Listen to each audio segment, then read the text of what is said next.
Hey guys, and welcome back to another deck tech. My name's Daniel, and this is my white Avacyn deck. So let's get started. So to start us off with the 1-drops, we've got 2 Soldier of the Pantheons. It's a 2/1 protection from multicoloured for 1, and whenever your opponents cast a multicoloured spell, you gain 1 life. Now that's not always relevant, but a 2/1 for 1 is. So yeah, I don't see why you wouldn't play that. Then we've got a Shield of the Avatar. If a source would deal damage to a quick creature, prevent X of damage where X is the number of creatures you control. And it's a 2 equip and a 1-drop, so you can get that down quite quickly, which is quite good. Then we've got 2 Hero of Iroas. Aura spells you cost 1 less to cast. Aura spells you cast cost 1 less to cast. And it's a 2-drop 2/2 and Heroic for her 1/1 counters, which is also pretty cool. Next we've got 2 Spirit Bonds. It's a 2-drop enchantment. Whenever a non-token creature enters the battlefield under your control, you may pay white. If you do, put a 1/1 spirit creature token onto the battlefield with flying. And then sacrifice 1 for 2. Target non-spirit gains indestructible until end of turn. Very relevant when you're bringing out 4 or 5 each turn if you can. Then we've got 2 Ajani, Caller of the Brides. +1. He starts on 4 and he's a 3-drop. +1, put a 1/1 counter on up to 1 target creature. -3, target creature gains flying and double strike until the end of turn. And -8, put X 2/2 white cat creature tokens onto the battlefield where X is your life total. So, again, very relevant if you gain enough life. I mean, you can deal with that so easily, which is why I'd never use it, but the +1 counter and the flying and double strike is incredible. I mean, if you put flying and double strike on this guy, I mean, your opponent is screwed. Boros Reckoner is a 3/3 for 3. It's 3 white or 3 red, or a mixture of them. And whenever he's dealt damage, he deals that much damage to target creature or player. And for 1 red or white, you can give him first strike until end turn. So again, very relevant. Banishing Light. I think there is only one in here. I'm pretty sure there is because I ordered these. When it enters the battlefield, exile target non-land permanent opponent controls until it leaves the battlefield. So just a bit of removal, as well as Banish a Priest, which does the same thing to creatures, but it's a 3-drop creature for 2. 3-drop creature 2/2. Idle and countless battles. 0 for 1 and 2 white, and bestow for 4, and it gets that or enchanted creature gets +1/+1 for each aura and each creature you control. So it can get a bit ridiculous. Preeminent Captain, 2/2 first strike for 3, and whenever he attacks, you may put a soldier creature card tapped and attacking onto the battlefield, which is a bit insane. Then we've got Godsend, 3-drop equipment, equipped for 3. Whenever a quick creature blocks or becomes blocked by 1 or more creatures, you may exile 1 of those creatures. Your opponents can't cast cards with the same name as cards exiled with Godsend, which is a bit unfair, but awesome. And then we've got a Fabled Hero, a 3-drop double strike 2/2, and Heroic, which can get extremely out of hand. Spear of Heliod, 3-drop enchantment artifact. Creatures you control get +1/+1, and for 3, attack, destroy target creatures that damage you this turn.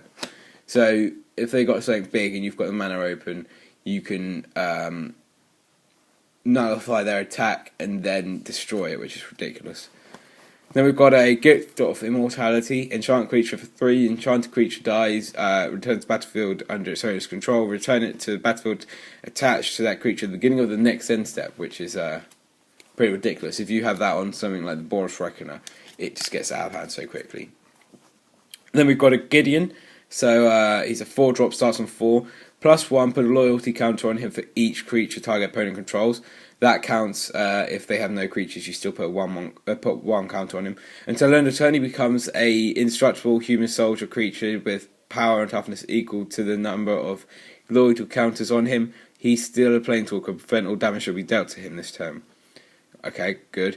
And then -15, exile all other permanents. So you can tap your mana, ultimate him, and then play something big, or you can just make him massive, exile everything, punch for the kill, which is pretty ridiculous. Then we've got a Sorin, Lord of Innistrad. So he's a 4-drop, starts on 3, 2, 1 white and 1 black. And for +1, you put a 1/1 black vampire creature token onto the battlefield. -2, you get an emblem that says creature you control get +1/+0.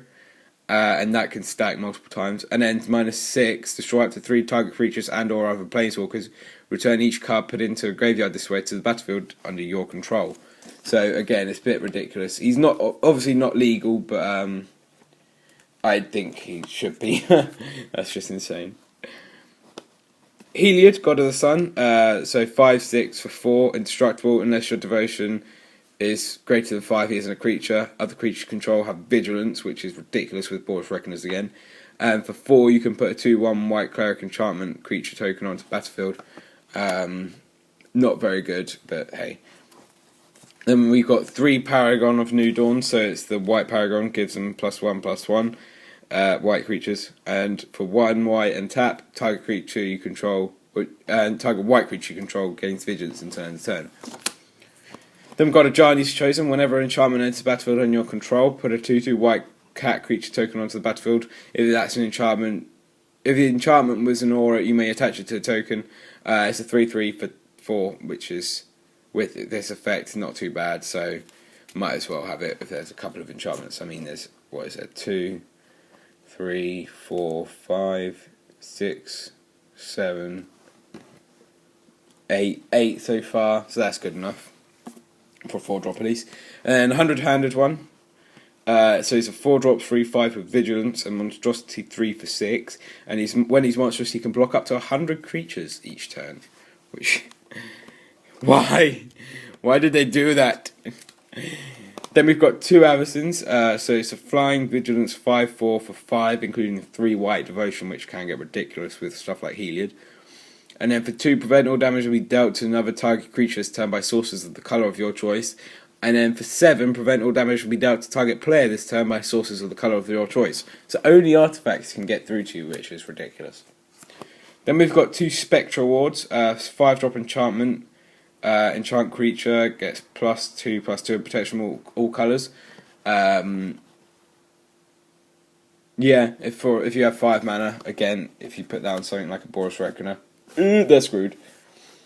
Then we've got 2 Soul of Theros, so it's a 6/6 for 6, vigilance, and for 6, creatures you control get +2/+2, first strike, and lifelink until end of turn.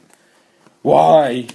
And then we have 3 Resolute Archangels, the white promo. When it's 4/4 flyer for 7, and when it enters battlefield, it puts you back up to your starting life total if you're below it. So, again, that can be pretty ridiculous. I mean, you could have a really long game where they're slowly getting you down and down and down and down, and then you get to 1 life and you're like, oh no, Resolute Archangel, in for the kill, yay. So it can be a bit ridiculous. Next, let's go to our lands. Most of them are basic, but we've got a Temple of Silence, so it's the white-black Scryland. We've got a Yawgmoth, which turns everything into a swamp, and we've got a Caves of Kolios for the white-black Painland, and then we've got 3 foil planes. Foil lands are so beautiful. So those 3 were just for Sorin, and you need a lot for 1 extra card. It's ridiculous, because sometimes I'll see Sorin, sometimes I'll see a Painland or Scryland, and I won't see Sorin, so it's very random.